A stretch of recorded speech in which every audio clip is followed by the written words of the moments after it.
Thank you, Si, and good morning. When you hear the word frontline, I wonder what it is that comes to mind for you. Well, this week marks the first anniversary of Russia's invasion of the Ukraine. And over the year, we've had some very visual representations of the front line advancing, sometimes receding, images of tanks moving forward, towns and cities being bombed, of maps showing ground that's been taken, held, maybe sometimes taken back. And to witness the horror of a war taking place so close to home, with all the immediacy of reporting that we have in this day and age, has been shocking. It's been disturbing. We need, as we already have, to pray for peace. Frontline, in this sense, is associated with looking to take, to keep, or to retake ground. Well, in our sermon series that Si kicked off for us last week, Growing on the Frontline, as Si said, we're going to be thinking about what the frontline looks for us in our ordinary, everyday lives. Where are the places? Who are the people that God's put us alongside? And what sort of influence might we be able to have to help the kingdom of God advance? So let's just think for a moment. What does the frontline look like for you? It may be in your workplace, in your family, at the school gate, or in different activities and ministries that you're involved with. It may be one primary area, or it may be that you have more than one front line. But growing on the front line isn't just about what we might do or be to help to point people to Jesus. It's also about what God might be wanting to do in us to help us become more like Jesus. Because that's pretty high up on God's agenda for our lives. That we become more and more like Jesus as we share life with him. This sort of transformation takes time. It doesn't happen automatically. It takes intentionality. We need to work with God, to partner with him. And so much of that has to do with the choices that we make. Choices in the little things of life and choices in the big things. And our choices affect our fruitfulness. That's what we're going to be thinking about today. And that Bible reading we heard just now from Genesis chapter 3 really brings home to us the stark reality that very often our choices have consequences. Sometimes for good, sometimes not. I'm sure we'll all be familiar with the story of creation that we find in the book of Genesis. How God created the heavens and the earth, filling his creation with life and with beauty. The pinnacle of his creation was, of course, human beings, people like you and me, made in his own image, created to enjoy a special relationship with their creator. And so we find Adam and Eve living in harmony with God, with themselves, with each other, as they're entrusted to care for God's good creation. Walking with God day by day, they live in security and peace, knowing themselves loved and cared about, trusting God to meet their deepest needs. And there's just one thing that they're told not to do. Not to eat of the tree in the middle of the garden, the tree of the knowledge of good and evil. If you eat of it, God says, you will die. Well, Adam and Eve were okay with that. They knew God, they trusted him. They knew he was good and that he had their best interests at heart. They were okay with it. Okay until the serpent, who we're told at the start of today's reading in Genesis chapter 3, was more crafty than any of the other animals God had made, until the serpent came along and cast doubt. Did God really say? And when Eve responded by repeating what God had said to them, the serpent upped his game from doubt to lie to accusation. Nah, he said, no, you won't die. God knows that when you eat from it, your eyes will be opened and you'll be like God, knowing good from evil. You see how he warps the truth, casts doubt on God's goodness, appeals to their pride. You'll be like God. And we know how the story unfolds. The woman saw that the fruit was good, pleasing to the eye, desirable for gaining wisdom. So she took it and ate it. And she gave some to her husband, and he ate it too. And guess what? The eyes of both were opened, were awakened to the knowledge of good and evil. But far from being something that was good for them, that brought freedom, the effect was the complete opposite. Fear and shame crept in. It made them want to hide. A culture of blame began to emerge. It was anyone else's fault, even God's, but not theirs. And in an instant, that beautiful harmony and relationship that they'd had with God and with each other was broken. One poor choice, not to trust God, not to believe in his goodness, and the consequences were catastrophic, not just for them, but for all humankind ever since. Our choices affect our fruitfulness. But what does that mean on the front line of our lives here today? Well, the consequences of our choices may not be quite so far-reaching as they were for Adam and Eve on that fateful day. But the reality of the forces of good and evil in our world, in our hearts, is still just as stark. And understanding the nature of the battle is really important if we're going to learn how to live well.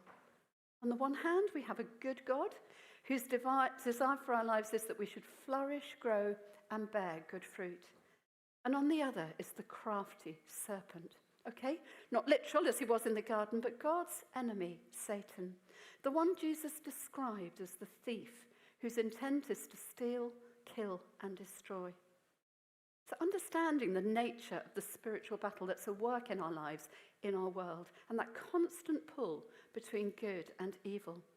Having our eyes open to this reality can really help inform the choices that we make.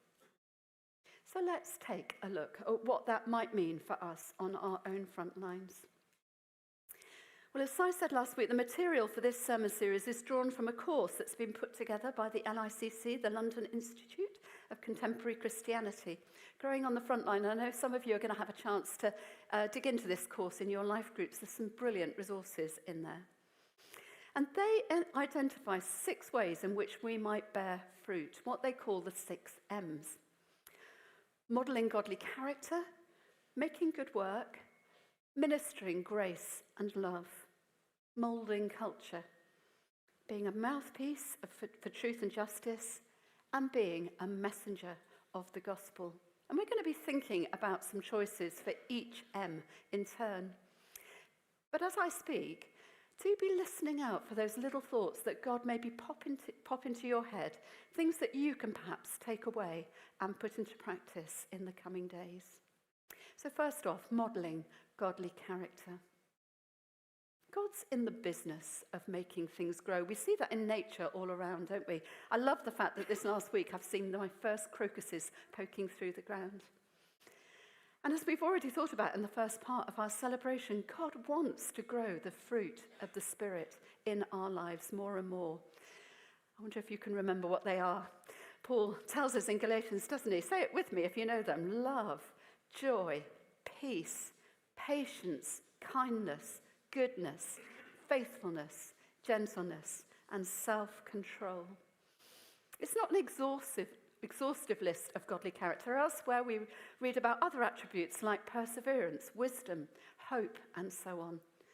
And sometimes we'll find these qualities growing in us in a way that actually might take us by surprise. But other times, and oftentimes, they do require a bit of effort and deliberate choice on our part. Now, it just so happens that as a family, we've had rather a lot to do with the NHS on the front line of our family lives in recent weeks. And last Friday, I spent several hours at the A&E department of the eye hospital with my husband, Chris, who had a query detached retina. Thankfully, it wasn't. He was back there yesterday to check out the other eye. Thankfully, it's still not. Now, Chris, by his own admission, isn't always great at waiting. And as in most A&E departments, there was quite a lot of waiting involved. He did really well up until the last hour when I could see his patience was wearing thin. And he told me later on that he did actually have to exercise self-control to stay there and not walk out and go home. Well, we find ourselves in situations where we need that fruit of the Spirit, the things we've been thinking about. You know, we can ask God for help. He wants to grow that fruit of his Spirit in us. And often it's at those points of struggle that we find it growing in us. So is there something on your own front line where you could really do with God's help at the moment in growing godly character in you? Is there someone that you can maybe choose to show kindness to in the coming days? The second M, making good work. What we do and the way we do it can reflect something of God at work in our lives. We've already seen from the creation story how God works to bring order out of chaos, creates beauty that brings joy, releases gifts, and develops potential. Can the same be true for us on the front line of our lives? We'll all have areas of natural gifting, things that come easily, where we apply ourselves and readily make a difference. And then we'll all have areas where things don't come quite so easily, and we have to apply ourselves, maybe even ask for help, or find ways to help ourselves to get things done. And this can be where our choices come into play. Now, this probably won't come as a surprise to those of you who know me to hear, but I'm the sort of person who will pretty much always prioritize people over tasks. And I'm very happy living like this. It feels like it's true to how God's made me. But along the way, there are tasks that need to get done, sermons that need to be written. And sometimes I really need to take myself in hand to make sure that I get things done. And even in these last few days, as I was preparing to today, I made a simple choice to write a list of the things that I need to do that's really made a difference. What simple choice might help you make good work in the coming days? Good work brings glory to God. Shoddy work doesn't. Then number 3, ministering grace and love. We read at the start of John's Gospel how Jesus came from the Father full of grace and truth, and how from the fullness of his grace we have received grace upon grace, grace for ourselves and grace for others. And you know, I think if we got hold of this, it would be transformational. Let me tell you about something that happened to me a couple of weeks ago. I was chatting with a friend about something that God's called us to do in this season of life. It's turned out to be a bigger thing than we anticipated, and at times it's proving quite costly. My friend was expressing concern, encouraging me to make sure I took care of myself, and rightly so. I'm quite sure I'd have done the same if our roles had been reversed. But the effect of the conversation was quite unsettling. And I realised as I reflected that it was because I'd taken my eyes off God, taken my eyes off the reality of his call and his enabling grace that makes it even possible for us to respond to what he's asked us to do. And I was focusing instead on the cost. Well, chatting with Chris as we walked Poppy, our dog, the next morning, I really felt God pop this verse into my mind. My grace is sufficient for you. My grace is sufficient for you. So imagine my surprise and delight when Chris told me that God had given him exactly the same verse at exactly the same moment. With our focus back on God, our feelings were transformed in an instant. Isn't God good? He's so good. The Bible encourages us not to fall short of the grace of God. From the fullness of his grace, we can receive all the grace we need, grace for ourselves and grace for others. So where do you need God's grace as you minister on your front line at this time? His grace is sufficient for you. Number 4, moulding culture. Every organisation, family, friendship group, church has a culture, the way we do things around here. It has one whether we recognise it or not. So when we talk about moulding culture, what we're really saying is that we want to strengthen what's good and find kingdom ways to overcome the bad. We saw in our Bible reading how one bad choice quickly led to a culture of blame. But it didn't have to be this way. How would it have played out if Adam had simply put his hand up and said, God, I'm so sorry, I messed up? We don't do we? We'll never know. Developing a culture where we make it easy for people to take responsibility for their mistakes, to say sorry where appropriate, is a really powerful thing. A culture of openness, honesty, acceptance, not shame or disgrace. These are the things that help people flourish. Developing a culture where we're careful how we speak about people or things. Think twice before we repeat something we've heard. This is what promotes life, unity, and harmony. There's a pithy little proverb that stayed with me from many years. Proverbs 17, verse 9, says this: the one who covers over an offence promotes love, but whoever repeats the matter separates close friends. So we're going to make that choice when we hear something to cover it over with love, or we're going to repeat it and add fuel to the fire. Ask God to open your eyes to see what culture is at play on your front line. And then let's make conscious choices to do what we can to strengthen what's good and to overcome what's not so good. Number 5, being a mouthpiece for truth and justice. It takes courage to speak up and to challenge things, especially where we might find ourselves seeing things differently to those around us. But society needs people who'll champion issues of truth and justice, and we need to hear their voice. Think about those who speak up for the poor and the vulnerable in the whole climate change arena. We need to hear their voice. We'll all have different things that we feel passionate about, issues that we need to address.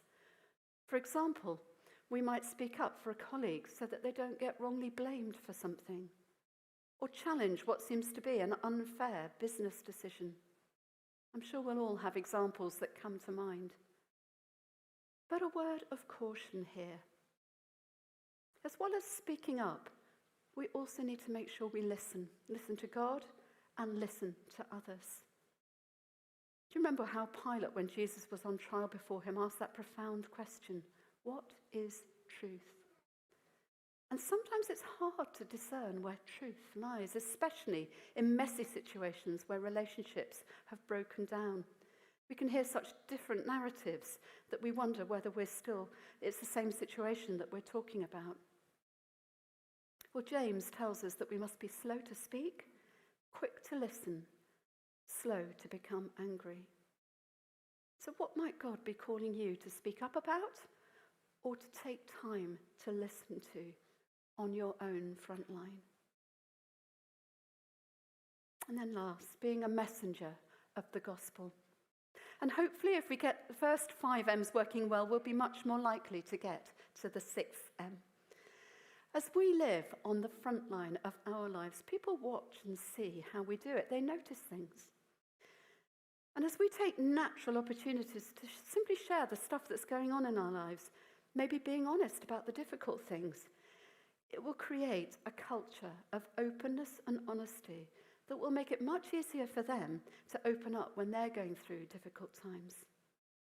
When we get into a new week on a Monday and people ask what we've been up to at the weekend, let's not shy away from being open about what we've done at church. Perhaps tell people about the repair cafe. See if they're interested in coming to the clothes swap next month. People ask questions when their interest is aroused, and who knows, we might even find someone asking us about our faith. I like to think of it as sort of scattering seed, putting stuff out there and then seeing what God does with it. So let's make sure that we're people who sow generously so that we might also reap generously. Our choices affect our fruitfulness in little things and in big things. It doesn't matter. But the more we practice making good choices in the little things of life, the easier we'll find it to make good choices in the big things. And growth will be the natural consequence. And we'll find ourselves becoming more and more like Jesus, which has to be good.